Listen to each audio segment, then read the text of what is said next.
انتقام قسط نمبر 215۔ صبح کا دھندلا روشن دن کے آغاز میں تبدیل ہونے لگا تو نیچے جا کر وہ دونوں پوری سنجیدگی کے ساتھ اپنی تیاری میں مصروف ہو گئے۔ کچھ دیر بعد وہ مکمل طور پر اسکوبا ڈرائیونگ کے لباس میں تیار تھے اور ان کی کشتی ایک خاص سمت میں بہہ رہی تھی۔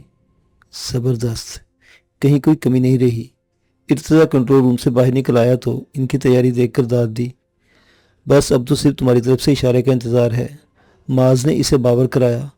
اصل میں ابو حمزہ کی طرف سے اسے پیغام بھجوایا گیا تھا کہ اگر وہ اس کی طرف سے بھیجے جانے والے اشارے کا انتظار کرے تو اسے اپنے کام کے لیے کیسا آئیڈیل لمحہ میسر آ جائے گا کہ اسرائیلی فورسز کو اس کی طرف توجہ دینے کی فرصت ہی میسر نہیں ہوگی۔ وہ ابو حمزہ سے اتنے بڑے دعوے کی وجہ دریافت نہیں کر سکتا تھا، لیکن اس نے اس کی پیشکش کو قبول کر لیا تھا اور اس وقت ارتضیٰ سے اسی حوالے سے مخاطب تھا۔ میں خود بھی منتظر ہوں۔ ارتضیٰ کا جواب مختصر تھا۔ وقت آہستہ روی سے مزید کچھ آگے بڑھا تو انہیں اپنا مطلوبہ اشارہ مل گیا۔ دونوں نے جس لمحے پشت پر بھاری واٹر پروف بیگ پہنے، جس لمحے سمندر میں چھلانگ لگائی، گھڑی کی سوئیاں ٹھیک 8:30 بجا رہی تھی اور یہ وقت تھا جب جنوبی اسرائیل یکدم دھماکوں سے گونج اٹھا تھا۔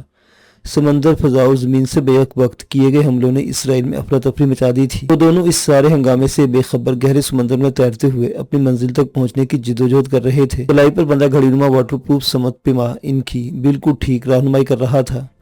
آخرکار انہوں نے اس مقام تک رسائی حاصل کر لی جہاں نک کی فراہم کردہ معلومات کے مطابق ان کے ریسرچ اینڈ آپریٹنگ سینٹر سے ایک خفیہ راستہ براہ راست سمندر میں کھلتا تھا۔ اس راستے سے ضرورت پڑنے پر وہ آبدوزنما کشتی باہر نکالی جاتی تھی جو بے شمار سائنسی آلات سے لیس تھی۔ کشتی وہاں سے سفر کرتے ہوئے کھلے پانیوں میں نکلتی تھی اور مناسب مقام پر پہنچ کر آپریشن شروع کر دیا جاتا تھا۔ کشتی پر سے مصنوعی سیٹلائٹ تک اپنا مطلوبہ سگنل بھیجنے اور مخصوص نتائج حاصل کرنے تک اتنی پیچیدہ سائنسی اصطلاحات تھیں جنہیں سمجھنا عام آدمی کے بس کی بات نہیں تھی۔ انہیں یہ سب کچھ سمجھنا بھی نہیں تھا۔ انہیں بس اس مقام تک رسائی حاصل کرنا تھی جہاں سے طاقت اور اختیار کے جنون میں انسانیت کا قتل عام کیا جا رہا تھا۔ نک نے بتایا تھا کہ آبدوزنما کشتی کے انخلا کے اس راستے پر کسی خاص سیکورٹی کے انتظامات نہیں تھے اور بس اتنا مسئلہ تھا کہ وہ راستہ صرف اندر سے کھولا جا سکتا تھا، باہر سے اسے کھولنے کا کوئی طریقہ کار وضع نہیں کیا گیا تھا۔ ہاں، زور زبردستی یا نقب لگانے کی الگ بات تھی، لیکن اس کے لیے سب سے پہلے تو سمندر کی گہرائی میں اتر کر پانی کا بے تحاشا دباؤ برداشت کرنا پڑتا، پھر اس راستے کو تلاش کرنا پڑتا جو الگ سے دکھائی نہیں دیتا تھا۔ نک نے وہاں سیکورٹی کیمروں کی تنصیب کا بھی ذکر کیا تھا اور اتنا خطرہ مول لینا تو لازم تھا، چنانچہ ان دونوں نے اپنا سفر جاری رکھا اور آخرکار مطلوبہ مقام تک پہنچنے میں کامیاب ہو گئے۔ اس جگہ پہنچنے کے بعد سونیا نے اپنے بیگ میں ہاتھ ڈال کر ایک مستطیل ٹیبلٹ نما آلہ نکالا اور سمندر کی گہرائیوں میں گم ہوتی مضبوط دیوار پر جگہ جگہ رکھ کر چیک کرنے لگی۔ اس آلے کی مدد سے وہ دیوار کے پیچھے موجود خلا کو چیک کر رہی تھی۔ ظاہر ہے جہاں راستہ ہوتا وہاں ٹھوس دیوار کے بجائے خلا ہوتا، وہی خلا جسے عمارت کے اندر کشتی کی آمد و رفت ہوتی۔ مل گیا۔ آخر ایک مقام پر اسے اپنا مطلوبہ نتیجہ مل گیا تو اسے زیر لب بڑبڑاتے ہوئے معاذ کو وکٹری کا نشان دکھایا۔ معاذ جو اس عرصے میں اپنے بیگ سے 2 گنما آلات نکال چکا تھا، تیزی سے اس مقام کے قریب آیا۔ پانی کے اندر رہ کر یہ ساری حرکاتوں سے کنات انجام دینا زمین پر کچھ کرنے کے مقابلے میں کئی گنا زیادہ مشکل تھا، لیکن وہ کسی بھی مشکل کو خاطر میں لائے بغیر تنمن کی بازی لگائے ہوئے تھے۔ راستے کا درست تعین ہونے کے بعد سونے نے ٹیبلٹ نما آلہ چھوڑ کر معاذ کے ہاتھ سے ایک گن لے لی۔ یہ لیزر گن ٹائپ کا آلہ تھا جس کی مدد سے اس میٹیریل کو کاٹا جا سکتا تھا جس سے یہ دروازہ بنایا گیا تھا۔ دروازے کے میٹیریل کے بارے میں ظاہر ہے انہیں نک سے ہی علم ہوا تھا اور اس حساب سے ان گنز کا انتظام کرنے میں ابو حمزہ کی مدد شامل تھی۔ اس کے دنیا بھر میں خفیہ روابط تھے اور ان رابطوں کو استعمال کر کے وہ بہت کچھ کرنے پر قادر تھا، لیکن یہ بہت کچھ بھی اتنا نہیں تھا کہ وہ فلسطین کو اسرائیل کے تسلط سے آزاد کروانے میں کامیاب ہو جاتا۔ وہ دونوں ابو حمزہ کی فراہم کردہ ان گنز کی مدد سے دانت پر دانت جمائے دروازے کو کاٹنے میں مصروف تھے۔ ان کی کوشش تھی کہ یہ کام اس انداز میں کیا جائے کہ دروازہ اپنے معمول کے مطابق ڈھکن کی طرح باہر آ گرے۔ اس سے انہیں ملی مہلت میں اضافہ ہو جاتا، کیونکہ اس صورت میں وہ دباؤ پیدا ہو جاتا جو سمندر کے پانی کو پیدا ہونے والے خلا میں داخل ہونے نہ دیتا۔ عام حالات میں وہ پورا میکانزم کام کرتا تھا۔ ڈھکن نما راستہ کھلنے کے ساتھ ہی خودکار انداز میں سمندری پانی کو اندر داخل ہونے سے روکنے کے لیے دباؤ کا کام کرنے لگتا تھا، اور کشتی پھسلتی ہوئی جیسے ہی باہر آتی تھی ڈھکن فوری طور پر بند ہو جاتا تھا۔ مخصوص مدت میں انجام پانے والے اس پورے عمل میں تنصیب شدہ آلات انسانی اشارے پر کام کرتے تھے، لیکن فی الحال ان کی حقیقت در انداز کی تھی اور وہ میکانزم کو توڑ کر زبردستی اس جگہ داخل ہو رہے تھے، اس لیے انہیں ہر طرح کی صورتحال کے لیے تیار رہنا تھا۔ بہت ممکن تھا کہ واپسی بھی اس جگہ سے باہر نکلنے کا راستہ ہی نہ ملتا۔ بہرحال جو بھی تھا، اوکھلی میں سر دینے کے بعد موسلوں سے ڈرنے کی گنجائش نہیں تھی۔ وہ دونوں پوری تندہی سے اپنا کام کرتے رہے۔ آخرکار وہ لمحہ آ گیا جب ڈھکن نما دروازہ اپنے پورے زور سے سمندر کے پانی پر آ گرا۔ اس صورتحال کے لیے تیار اگر وہ دونوں پہلے ہی دائیں بائیں رہ کر کام نہ کر رہے ہوتے تو وہ خود بھی اس کی زد میں آ سکتے تھے۔ ہر طرح سے محفوظ، ایک دوسرے کو وکٹری کا نشان دکھاتے جیسے وہ خلا میں داخل ہوئے، زوردار الارم گونجنے لگا۔ نک سے حاصل شدہ معلومات میں کسی الارم کا ذکر نہیں تھا۔ او نک، اس وقت میں تمہیں کو یاد کر رہی تھی، اور دیکھو میری محبت کتنی طاقتور ہے کہ فوراً تمہارا فون آ گیا۔ آمنہ نے اسکرین پر نک کا نام دیکھ کر تیزی سے کال ریسیو کی اور اس کے کچھ بولنے سے پہلے ہی چہکتے ہوئے بولنے لگی، کہیں میں اس کے لہجے کی کھنک تو ختم نہیں کرنے جا رہا؟ نک کو خود سے پوچھنا پڑا۔ اوہو نک، کہ چپ رہنے کے لیے فون کیا ہے؟ اس کی طرف سے کچھ نہ کہنے پر آمنہ نے ہلکی سی جھنجھلاہٹ کا مظاہرہ کیا۔ نہیں، بس میں سوچ رہا تھا کہ تمہیں اپنی محبت کی اصل طاقت کا اندازہ نہیں۔ تمہاری محبت تو اتنی طاقتور ہے کہ نک دنیا پلٹ سکتا ہے۔ تم تو ایسے کہہ رہو جیسے کسی سلطنت کے حکمران ہو۔ آمنہ ہنسی۔ تمہارے دل کی راجدھانی پر تو حکومت کرتا ہوں نا، وہ مسکرایا۔ ہاں، پر اب اکیلے تمہارے حکومت کرنے کے دن ختم ہو رہے ہیں، اس راجدھانی کا بٹوارہ ہونے جا رہا ہے۔ آمنہ کے لہجے میں شوخی تھی۔ میں سمجھا نہیں۔ اس کا الجھا ہوا ذہن اس وقت کوئی پہیلی حل کرنے کی پوزیشن میں نہیں تھا۔ ارے بدھو، تم ڈیڈ بننے جا رہے ہو۔ آمنہ نے اسے خوشخبری سنائی تو اس کا دل بہت زور سے دھڑکا اور جینے کی تمنا نے وجود میں بھرپور انگڑائی لی۔ کیا ہوا نک؟ تم کچھ بول کیوں نہیں رہے؟ اس بار آمنہ چونک گئی۔ مجھ پر خوشی سے سکتہ طاری ہو گیا ہے۔ مجھے معلوم تھا کہ اس خبر کو سن کر تمہاری یہی کیفیت ہوگی۔ اس کا جواب سن کر آمنہ خوشی سے کھلکھلائی۔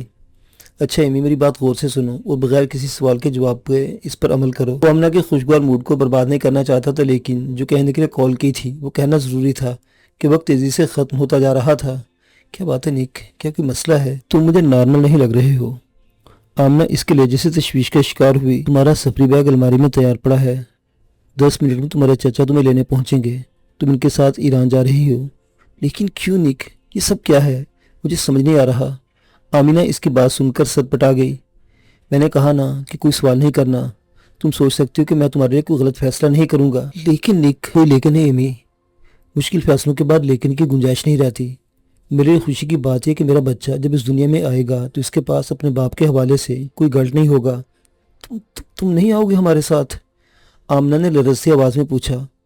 میں ہمیشہ تمہارے ساتھ ہی رہوں گا۔ نک جانتا تھا کہ آنے والا وقت آمنہ کو اس کے ہر سوال کا جواب دے دے گا۔ آئی لو یو نک، آمنہ بے قراری سے بولی۔ آئی لو یو ٹو ڈارلنگ۔ بس اب میں فون بند کر رہا ہوں، تمہارے اور میرے دونوں کے پاس ہی وقت ختم ہو رہا ہے۔ نک، آمنہ نے تڑپ کر اسے پکارا۔ نک نے دل پر پتھر رکھتے ہوئے سلسلہ منقطع کر دیا اور اپنے کام میں مصروف ہو گیا۔ اس مصروفیت میں بھی اس کا ذہن آمنہ کے بارے میں سوچ رہا تھا۔ وہ تیار ہو رہی ہے، ایئرپورٹ کی طرف جا رہی ہے، ڈپارچر لانج میں بیٹھی ہے، جہاز میں سوار ہونے جا رہی ہے۔ گھڑی کا ہر نئے ہندسے پر پہنچتا کانٹا اسے بتاتا جا رہا تھا۔ کانٹا جب ایک مخصوص ہندسے پر پہنچا تو اس نے صرف اپنے تصور پر اکتفا نہیں کیا اور ایئرپورٹ انکوائری پر فون کر کے تصدیق ضروری سمجھی کہ جس فلائٹ میں ایمی اور اس کے چچا کی سیٹیں بک تھیں وہ اپنے تمام مسافروں کے ساتھ اڑان بھر گئی ہے یا نہیں۔ تصدیق ہو چکنے کے بعد اس کے چہرے پر اطمینان اتر آیا۔ اسے بس 5 منٹ کے وقفے سے اپنا کام شروع کر دینا تھا۔ ان 5 منٹوں کے گزرنے میں 30 سیکنڈ رہ گئے تھے کہ ایک دم ہی پوری عمارت میں ہلچل مچ گئی۔ اسرائیل پر میزائلوں سے حملہ، خبر نہیں بم تھا جس نے ہر طرف سراسیمگی پھیلا دی تھی۔ وہ بھی اس خبر کو سن کر بھوچکا رہ گیا، لیکن فوراً اس احساس نے اسے سنبھال لیا کہ یہ خبر اس کے کام کو سہل بنانے میں اہم کردار ادا کرے گی۔ ایسا ہی ہوا جیسے اس کے ہاتھ نے الارم کے بٹن کو چھوا اور عمارت میں الارم کی آواز گونجی۔ پہلے سے سٹ پٹائے ہوئے لوگوں نے تیزی سے باہر کا رخ شروع کر دیا۔ وہاں بہت زیادہ افراد کام نہیں کرتے تھے۔ 3 منٹ کے اندر اندر پوری عمارت خالی ہو گئی۔ ایک گوشے میں چھپا نک عمارت خالی ہونے کے بعد کنٹرول روم میں داخل ہوا اور کمپیوٹر کے سامنے بیٹھ کر تیزی سے کی بورڈ پر انگلیاں چلانے لگا۔ ابھی اس نے اسکرین پر اس ایگزٹ ڈور کو، جس سے آبدوزنما کشتی سمندر میں داخل ہوتی تھی، فوکس ہی کیا تھا کہ ریڈ سگنلز ملنا شروع ہو گئے۔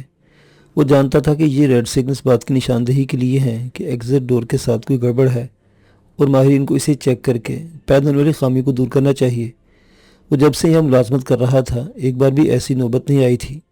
مخصوص اوقات میں باقاعدگی سے کیا جانے والا ماہرین کا معائنہ اس کی نوبت ہی نہیں آنے دیتا تھا۔ وہ گھاٹ سب ٹھیک رہے۔ اس کے دل میں اندیشہ پیدا ہوا کہ کہیں پیدا ہونے والی گڑبڑ ایسی نہ ہو کہ وہ اپنا کام ہی نہ کر سکے۔ اس نے طلب کر دعا کی اور کی بورڈ پر دوبارہ انگلیاں چلانے لگا۔ جیسے ہی کمانڈ مکمل ہوئی ایگزٹ ڈور ایک جھٹکے سے کھلا۔ یہ غیر معمولی تھا، اس نے اپنی ملازمت کے طویل عرصے میں کبھی اس ڈور کو اس انداز سے کھلتے نہیں دیکھا تھا۔ وہ تو یوں کھلا تھا جیسے بس کہیں پر ذرا سا اٹکا ہوا ہی تھا۔ ڈور کے کھلتے ہی وہ خودکار نظام کام کرنے لگا تھا، جس کے تحت ایسا دباؤ پیدا ہوتا تھا جو سمندری پانی کو اندر نہیں آنے دیتا تھا۔ اب بھی حسب معمول پانی اندر داخل نہیں ہوا، لیکن اس نے اسکوبا ڈرائیونگ کے لباس میں 2 افراد کو اس دروازے پر دیکھا۔ اسے حیرت کا شدید جھٹکا لگا۔ وہ کون تھے اور کس مقصد کے لیے وہاں موجود تھے؟ اس کے پاس ان سوالوں کا جواب حاصل کرنے کی مہلت نہیں تھی۔ اس نے تو الارم بند کرنے کی زحمت نہیں کی تھی جسے لوگوں کی عمارت سے اخراج کے لیے بجایا گیا تھا۔ چلے جاؤ یہاں سے، یہ میری جگہ ہے اور آج کے دن میں یہاں کسی کو اپنے ساتھ نہیں دیکھنا چاہتا۔ وہ بڑبڑایا اور کنٹرول پینل پر چند بٹنوں کو دبایا۔ نتیجتاً دباؤ اتنا بڑھا کہ وہ دونوں افراد جو پہلے ہی بمشکل اس جگہ پر موجود تھے خود کو مزید نہیں سنبھال سکے اور دباؤ انہیں باہر کی طرف دھکیل دیا۔ نک کو نہیں معلوم تھا کہ ان دونوں کا کیا انجام ہوگا، اسے بس اپنا کام انجام دینا تھا۔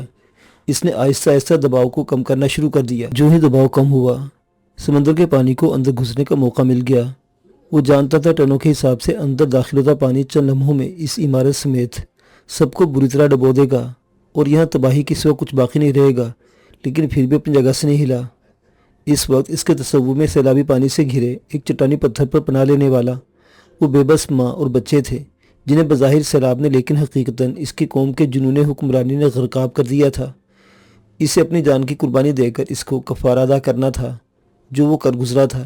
اس کے بعد ویسے بھی اس کے جینے کا کوئی امکان نہیں تھا، تو بہتر تھا کہ وہ اپنی پسند کی موت کا انتخاب کرتا۔ کہا نینا وہ سب جنگ گزیدہ ٹوٹے پھوٹے غموں سے چور چہرے تھے جو ہونٹوں پر پرخلوص مسکراہٹ سجائے نکاح کے بندھن میں بندھنے والے جوڑے کو بڑھ چڑھ کر مبارکباد دے رہے تھے۔ بغیر کسی ہار سنگار کے سادہ سیلے میں موجود جوڑا متین سی مسکراہٹ کے ساتھ ان مبارکبادوں کو وصول کر رہا تھا۔ آخرکار مبارکباد دینے والے ایک ایک کر کے رخصت ہونے لگے۔ وہاں کسی خوشی کو زیادہ دیر تک منانے کی گنجائش نہیں تھی۔ تھینک یو سو مچ معاذ۔ سب کے جانے کے بعد دلہن دولہا سے مخاطب ہوئی۔ ہم دونوں ہی ایک دوسرے کی ضرورت تھی کہ ہماری زندگیوں میں اب ایک دوسرے کے سوا کچھ باقی نہیں۔ معاذ اداس سا مسکرایا۔ اور شاید ہم بھی ایک دوسرے کے لیے ہی بچے تھے۔ یہ جملہ ادا کرتے ہوئے سونیا کو سمندر کی گہرائی میں گزرے ہولناک لمحات یاد آئے۔ وہ مرنے کے لیے ذہنی طور پر تیار ہو کر ہی سمندر میں اترے تھے، لیکن وہ لمحہ جب بے پناہ دباؤ نے دھکیل کر بے رحم موجوں کے سپرد کر دیا تھا بہت سخت تھا۔ زندہ رہنے کی جبلی خواہش انہیں ہاتھ پیر چلانے پر مجبور نہ کرتی تو شاید وہ لہروں میں بننے والے بھنور سے کبھی بچ کر نہیں نکل سکتے تھے۔ خوش قسمتی یہ تھی کہ سطح پر آنے کے بعد وہ اس تفریحی کشتی تک پہنچنے میں کامیاب ہو گئے تھے جو پروگرام کے مطابق ان کے سمندر میں چھلانگ لگاتے وہاں سے ہٹ گئی تھی، مگر کچھ فاصلے پر پہنچ کر اس میں کوئی ایسی خرابی پیدا ہو گئی تھی جس کی وجہ سے سفر روکنا پڑا تھا۔ کشتی کا رکنا ان کی جانیں بچا گیا اور حیرت انگیز طور پر ان کی کشتی میں سوار ہوتے ہی وہ خرابی بھی دور ہو گئی تھی۔ بقول ارتضیٰ یہ سب من جانب اللہ تھا، اور جب اللہ نے انہیں بچایا تو انہوں نے بھی اللہ کی حمایت میں شامل ہونے میں دیر نہیں کی۔ اگرچہ معاذ کو اسرائیل پر کیے گئے حملے کے حوالے سے کوئی تحفظات تھے، لیکن موجودہ حالات میں یہ طے تھا کہ اب وہ اس خطے سے نکل نہیں سکتے۔ جب رہنا وہیں تھا تو اس گروہ میں شامل ہو کر کیوں نہ رہا جاتا جو مظلوموں پر مشتمل تھا۔ وہ ابو حمزہ کی جماعت میں شامل ہو کر مستقل طور پر غزہ آ گئے تھے اور اب دن رات غزہ کے جنگ زدہ علاقے میں زخمیوں بوڑھوں اور بچوں کے لیے بھاگ دوڑ کرتے رہتے تھے۔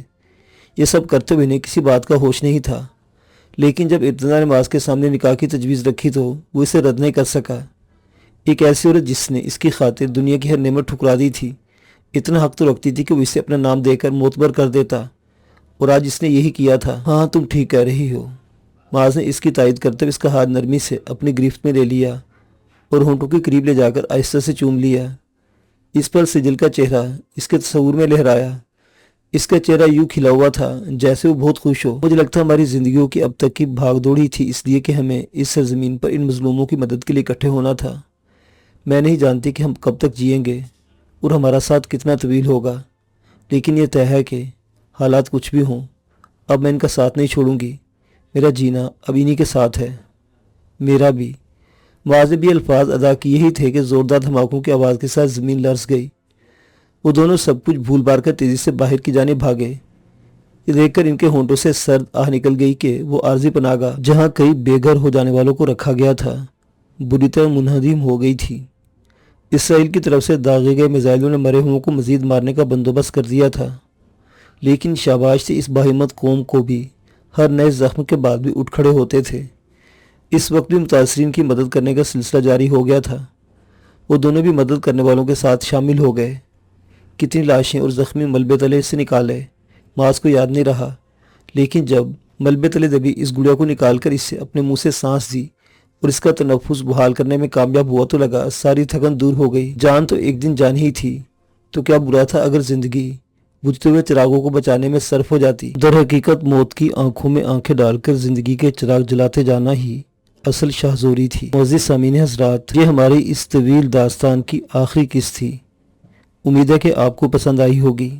دیر سے ویڈیو اپلوڈ کرنے کے لیے معذرت۔ میں پوری کوشش کرتا تھا کہ جیسے ہی اس کی نئی قسط پرنٹ ہو میں آپ کی خدمت میں ریکارڈنگ کر کے گوشگزار کر دوں۔ دعاؤں میں یاد رکھیے گا۔ اللہ حافظ۔